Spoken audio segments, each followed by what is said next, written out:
Okay, so happy birthday to this channel. So it's been 1 year since I started this whole journey on YouTube.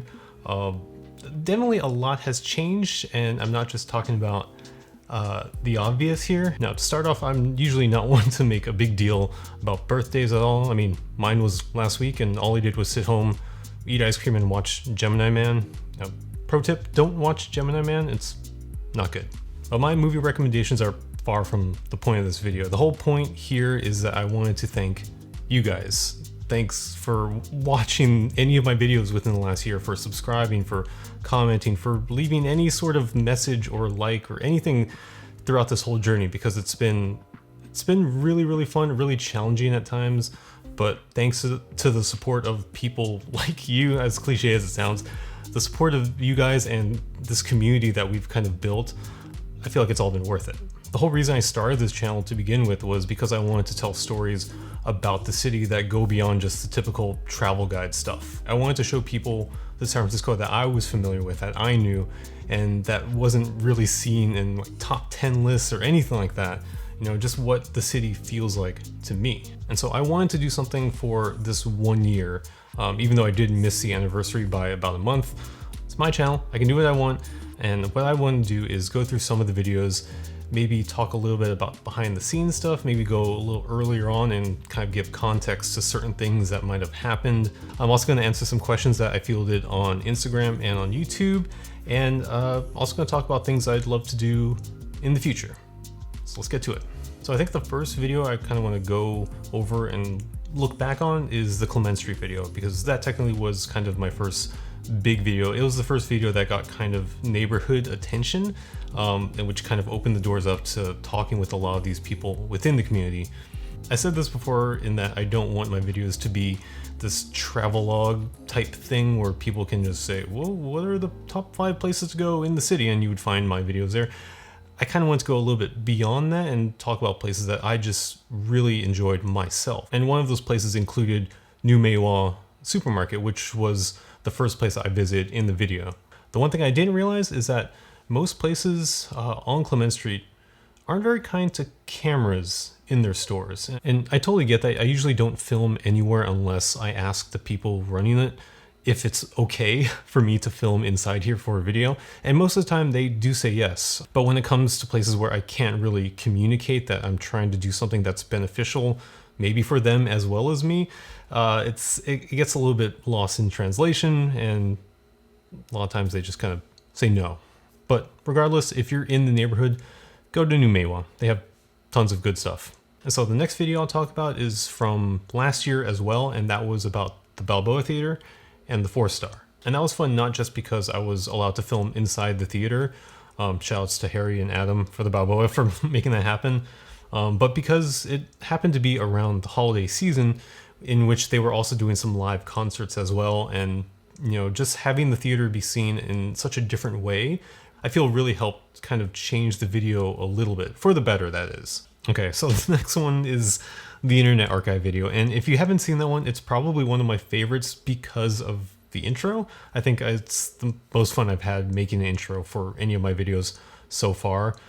The music, visuals, just had a lot of fun with it. But I think this video was also kind of an experiment in how I changed the way I kind of directed these videos, because up until that point, I feel like I mostly narrated in VO, but also while I was there on location. And unfortunately for the Internet Archive, I wasn't able to do that because I only visited there once and I didn't really prepare for it, so I didn't have a script ready to talk on camera while I was there. So I did everything kind of in post in my backyard for a lot of these narration scenes, and I filled the rest with B-roll of the place itself and then of the website while I was using it. And to me, that does come off as a little bit more of an informational type of video as opposed to it being more of a vlog or being more in the moment of what this place is really like. And I think it worked out because the Internet Archive is very mysterious in that way. I kind of like having that arm's length approach to describing the place, because a lot of what they do kind of speaks for itself. And the one thing I'll take away forever, I think, from making that video is the fact that I now want to go back and digitize a lot of my family's photos and take time to preserve this stuff that does not exist elsewhere outside of some physical pieces of paper. I've already started on that, by the way. I shot something back in May and I haven't visited it since, so I gotta get on that. The Hills video. Now, I think everyone who has visited my channel or subscribed or watched anything on it has kind of realized that this has been it has been the biggest video that I've made so far. Like, I think it's the most interesting topic that I've talked about on the channel, just because it's not a single place. It's something that spans the entire city, which is something that I feel like a lot of people are into. So maybe I should make more of those. But it was also one of the first videos where I kind of incorporate a little bit more math and science into it, just a teeny tiny bit, just because I did talk about how some of these angles or some of these hills were measured, because you can't just look at a hill and say, that's steep. No, you need to go with science and math. But I still stuck to my guns with historical photos and facts from a long time ago, because I still do know, even if it's about a topic that's current today, I always want to throw in a little bit of history, because I love telling people what was there before. Typical San Franciscan. And also, for anyone wondering just how much hill I climbed, according to my phone that day, it was 86 floors worth. Legs were kind of tired the next day. So the last video I'll talk about before I go into some of the questions is the Trader Sam video. And I think that was probably the most fun I've had trying to make this into something more than just an informational piece. And that was because of the great idea I had one night of the talking tiki head. For anyone who's trying to, think of storytelling and the way that they want to incorporate these sort of thematic elements into their own videos, I think it's important to find something that will kind of tie everything together. In this case, it was a prop that was a tiki head. I originally wanted to use these tiki mugs in the video themselves, because obviously it's about a tiki bar, but it wasn't until a little bit later in the process, and after writing it for about a month or so, I kind of hit this roadblock with how I wanted to present all this information. And it wasn't until I realized I wanted to have this tiki head be kind of the voice of reason, the thing that's kind of disputing all the facts about tiki bars and tiki culture, and kind of bringing it back to reality, because, this is a mystical tiki head. Why wouldn't you do that? I think it all goes back to sometimes having that light bulb moment for yourself and using that to kind of propel your script or propel how you make videos moving forward. Not to say that you should rely on any one moment hoping that it will make everything else easier, but sometimes that happens and works out. And the last thing I'll mention about this video is that this is a tip for all budding filmmakers out there. When you put a light in your garbage can, don't forget to retrieve it before you take out the trash that week. Like, I remember being so confused that day when I realized I couldn't find my light, and I was just trying to retrace all my steps and trying to figure out what happened to it, where did I put it, and I realized this was the last time I'd used it in my garage, and I realized I'm not that stupid, right? Like, there's no way I could have thrown out this light, right? But then 10 minutes later, I realized, yes, I was that stupid, and I had actually thrown it away. It was an expensive lesson, but a lesson worth learning. We got a new one right here. This is version 2 of my light, so no harm done, except to my bank account. Okay, so those were the videos I wanted to talk about from the past year. I know there's about 30 other ones that I didn't get to, but if you have one that you want to ask me about, just leave it in the comments below. I'll try to get to it in the comments. And now I'll answer some of the questions that you guys have asked me on Instagram and on YouTube, and then I'll talk about, what's coming up. So where do you get your inspirations? That's a very good question. I'm not quite sure. For me, inspiration is very hard to pinpoint, but I think a lot of it comes from the people that I know personally. People like my friend Kurt, who's also a creator on YouTube, like, he inspires me to always be putting myself out there and to always be working on myself creatively. Also, another big inspiration for me is the 415 guy, who's a photographer who mainly takes photos of the city. I really admire his eye, and it makes me want to look at things in a different way whenever I'm out shooting. And there are a ton of creators on YouTube that I watch regularly and I draw inspiration from, like Vsauce, Secret Base, Danny O'Dwyer, Defunct Land, Anthony Fantano, and of course Neil Cesariga. All these people have kind of shaped how I view internet video to be, but I always make it a point to only make stuff that I myself would watch. And I think that's really important for any creator. Next, what's your favorite place in SF? Don't do this to me, guys. Don't do this to me. I've said this before in my other videos, and I've said it on social media a lot, but I think Clement Street is probably my favorite place just in anywhere in the city to be. It's immediately comforting, it's cozy, it's just fun to be there. It's lively most of the time. It's quiet when you need time to think. They always have really, really great food. There's farmers markets, there's toy stores, there's pretty much everything that you can imagine just crammed into those 6 or 7 blocks between Arguello and, actually there's more than 6 or 7 blocks. Like I used to live a couple blocks away from this main strip, and now I'm a little bit further, and that kind of bums me out because I can't just walk there.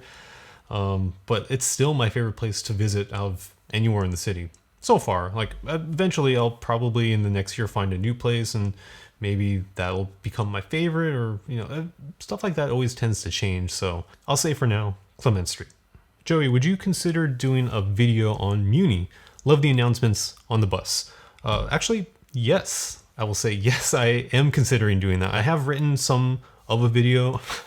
I've interviewed a couple people, so I'm kind of inching my way there into making this a little bit more fleshed out than just bullet points on a Word document. I don't know when that's going to happen. I'm hoping maybe early next year if I can get around to it, but just know that I'm working on it. How tall are you? That's something that I was kind of waiting for people to ask me, even though I realized I don't ever show, maybe in one video, I think I show my entire height from head to toe, basically. So I am, ready for this, 6 feet, 2 inches, 74 inches, or 188 centimeters if you're a metric. Yeah, I come from a line of pretty tall people. My dad is 6 feet. My mom is 5'8". My grandfather was 5'11" or 5'10", I believe. However, I did beat them all. I am the tallest one in my family. Extended family, I'm pretty sure as well. So yay me. What are your next videos? And glad you asked this one because I do have a couple of them that are in the works right now. I'm actually finishing up one that I've been working on for I don't even know how long. And it has to do with amusement parks in the city, past and present, even though there are none right now. But yeah, stay tuned for that. Oh, there's a follow-up question. Can you do a series on Chinatown? Because the businesses have been suffering since COVID and could use the support.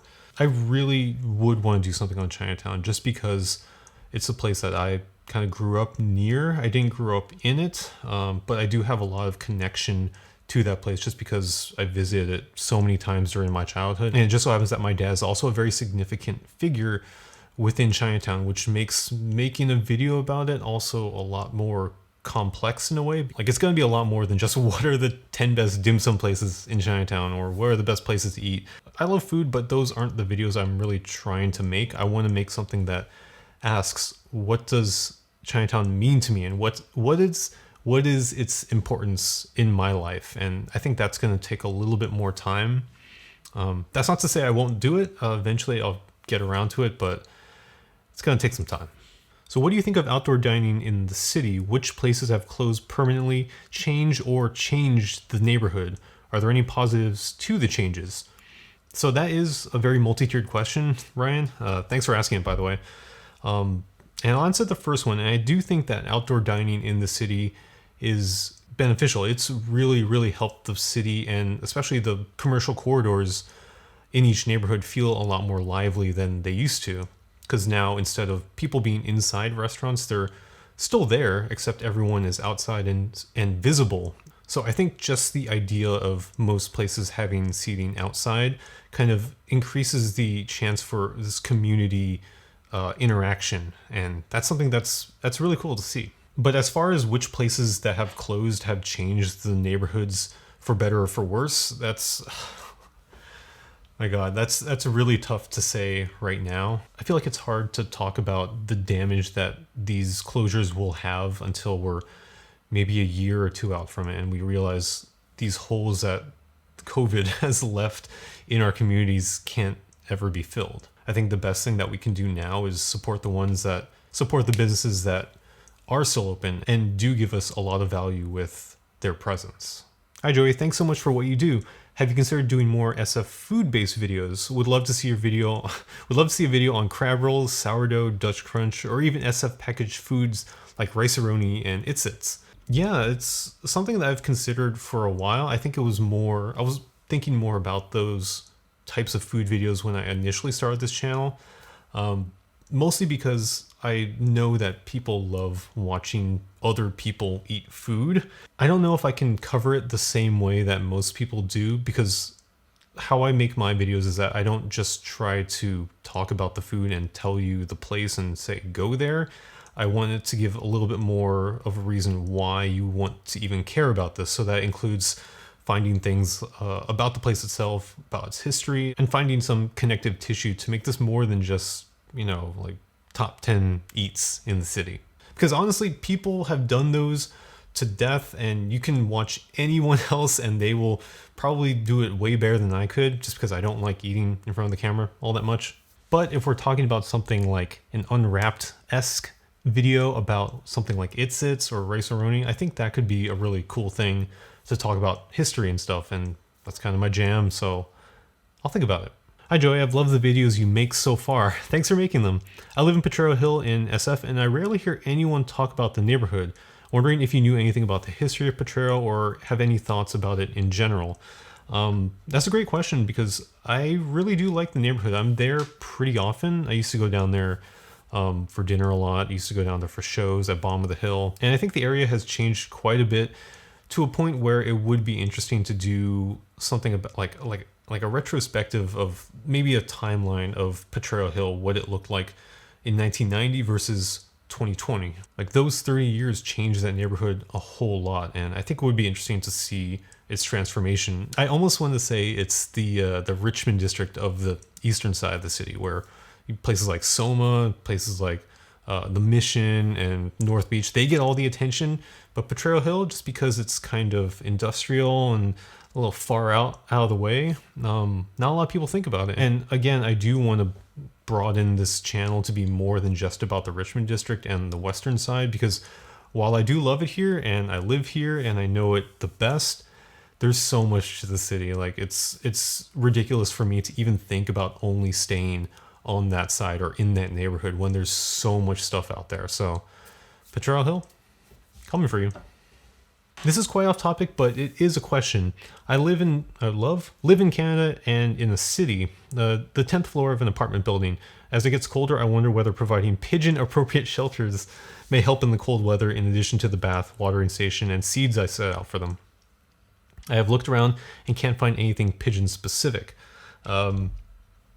Yeah, I wasn't expecting pigeon questions to come up, but I guess I did say ask anything. When it comes to pigeons and cold weather, most of the time you don't really need to worry too much about them.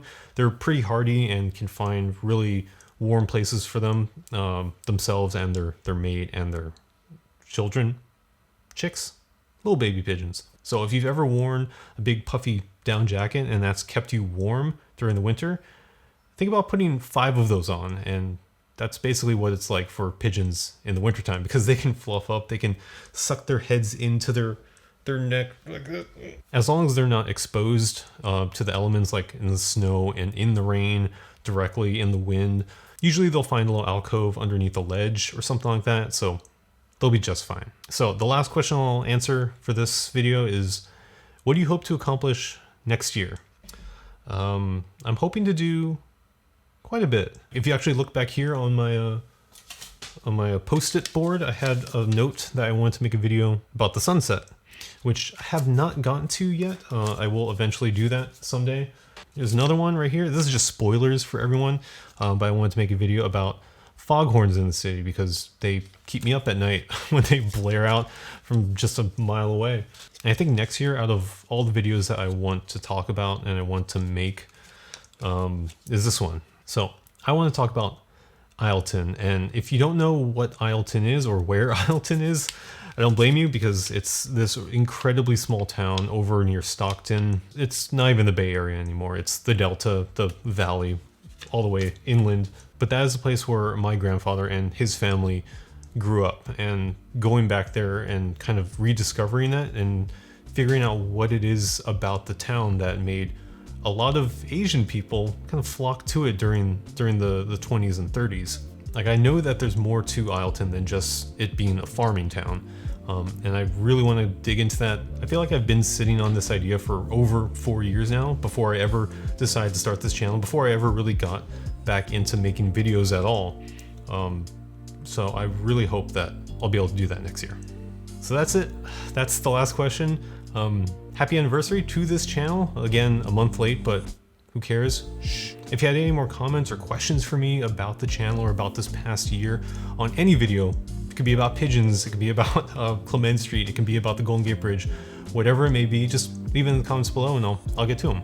And repeating myself, I don't care, but thank you guys so much for watching these videos, for subscribing, for commenting all this past year, because you know, just all the support has been kind of crazy to me. I didn't think that a little project like this about one of the random neighborhoods in San Francisco would lead me to making these amazing videos for you guys. So if you haven't already, I would love if you hit subscribe, leave a comment down below in this video, and also there's a little bell notification so you can know exactly when I release my next video, which is coming soon. It's an easy way to support the channel and allow me to do more of these videos. So again, thanks for watching.